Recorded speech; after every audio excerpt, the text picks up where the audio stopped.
guys, so for today's video tayo ay nagpabili ng balot. So yun nga, nag-request ako sa kapatid ko na ibili ako ng balot. Kasi talagang nag-crave ako dyan mula pagdating ko pa lang ng Pilipinas. So, ayan, ang sarap ng suka nila guys. Di ko alam bakit color orange siya ng ganyan. Pero manamis-namis siya. So ayan nga, kumuha ako ng asin guys. So, yung una kong nabuksan, nagkamali ako ng bukas. Alam niyo yung pag sa kabila kayo nagbukas, hindi niyo makukuha yung parang sabaw niya at walang space. So, nagkamali ako ng bukas, guys. So, dapat pala sa kabila, yung matulis. So, tinuloy ko na rin siya, guys.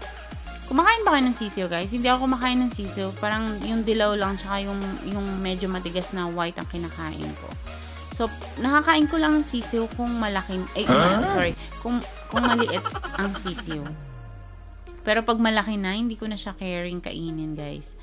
So, ayan nga, medyo yung sisiw niyan, medyo malaki na. Ayan. Tinanggal ko na lang siya sa, shell niya para makuha ko yung sabaw niya. Kasi nga, nagkamali ako ng bukas, guys. So, dapat, kung dun sa kabila, ko pa yung parang sabaw ng balot. So, ayan, guys. Alam mo nyo ba dito sa Bahrain, kung magkano ang isang balot, parang, kasi ang isang balot is 500 fils. 500-600 fils. Nasa mga siguro 60 pesos. 60 pesos ang isang peraso, guys. Diba? Parang doble ang presyo sa Pilipinas.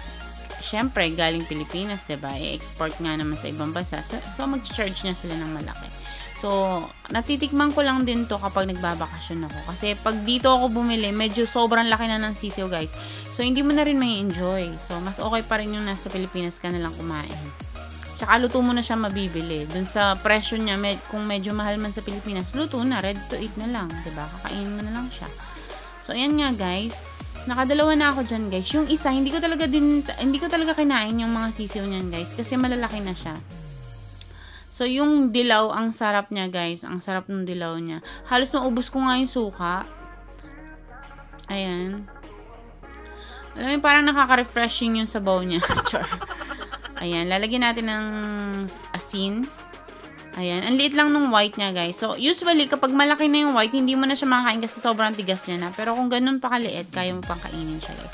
So, ang sarap ng dilaw niya, guys. As in, naubos ko yung tatlo, pero walang sisiw. Ayan. So, last bite na yan. Hindi pala last bite. Last balot. Ayan, guys. Oh, nakita nyo? So, tama yung pagkabukas ko niyan. So, kaya linagyan ko na rin ng suka. So, mahihigop mo talaga ang sabaw niyan, guys.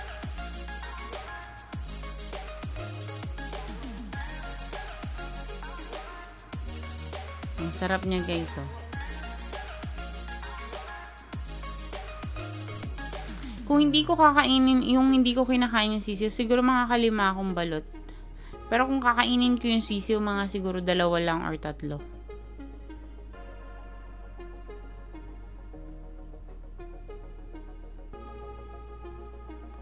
So, trinay ko nga ibigay sa kapatid ko yung sisiw. Kasi, yun, kumakain talaga siya ng sisiw. Pero nung nakita niya, malaki na yung sisiw, ayaw niya na rin. Natakot siya, guys.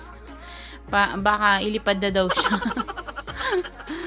Yun lang, guys. Thank you for watching. Sana ay nagustuhan nyo rin yung pagkain ko ng balot. Kahit hindi ko kinain yung sisiw, guys.